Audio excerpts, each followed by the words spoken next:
Hello everyone, কেমন আছেন সবাই? আশা করি খুব ভালো আছেন আর আমিও খুব ভালো আছি। তো আজকে সন্ধেবেলা থেকেই ভিডিওটা অন করলাম। তো সারাদিন ব্যস্ততার কারণে ভিডিও আর করতে পারিনি। তো সন্ধেবেলা থেকেই ভিডিওটা অন করলাম। তো এখানে আমি একটুখানি নিজের চুলটুল আসছে আর দিয়ে দিলাম এখানে হচ্ছে সন্ধে। তো সন্ধেটা দেওয়ার পর ভাবলাম একটু চা খাবো, তো যার কারণে চলে গেলাম রান্নাঘরে। তো তোমরা কে কোথা থেকে ভিডিও দেখছো প্লিজ কমেন্ট করে জানাবেন। তো এখানে দুধটা জাল দিয়ে দিচ্ছি, তারপরে চা পাতা দিয়ে দিলাম।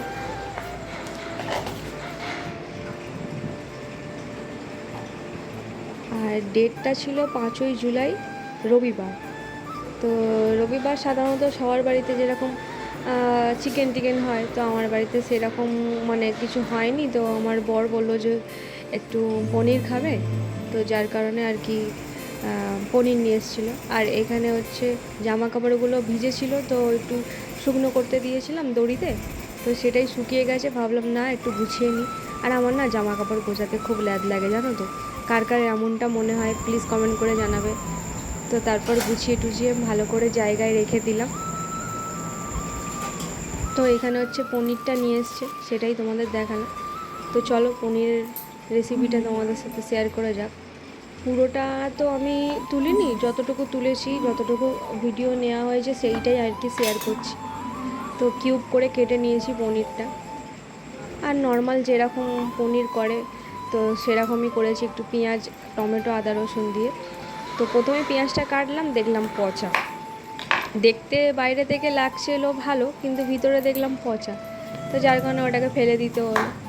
তো তারপর আরও একটা পেঁয়াজ নিয়ে নিয়েছিলাম, সেটাকে কেটে নিচ্ছি।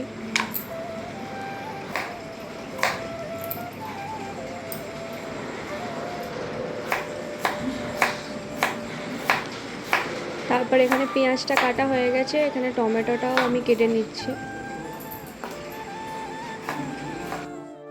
তারপর ভাবলাম কুচিয়ে না সব, মানে পেঁয়াজ রসুন টমেটো সব একেবারে বেটে নিয়েই আর কি রান্নাটা করব, তাহলে তাড়াতাড়ি হয়ে যাবে। তো এখানে পনিরটা আমি নুন হলুদ দিয়ে ভেজে নিচ্ছিলাম। তো এখানে আমার পনির ভাজা হয়ে গেছে। তো গরম তেলে আমি একটুখানি জিরে ফোড়ন দিয়ে দিয়েছিলাম, তারপর পেঁয়াজ কুচিটা একটু রেখেছিলাম সেটাও দিয়ে দিয়েছি, আর বাটা মশলা যা যা ছিল তাই দিয়ে দিলাম।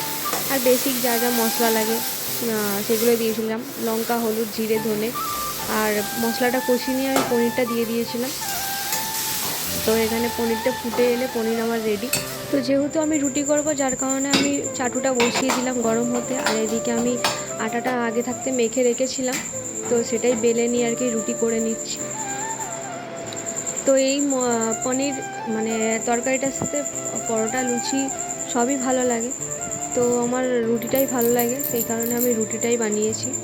তো আমার বড়ও তাই বললো যে রুটি বানাতে, তো সেটাই বানিয়েছি, পরোটা আর বানাইনি। তো এখানে তোমাদের সাথে কথা বলতে বলতে আমার কিন্তু রুটিটাও অলরেডি হয়ে গেছে।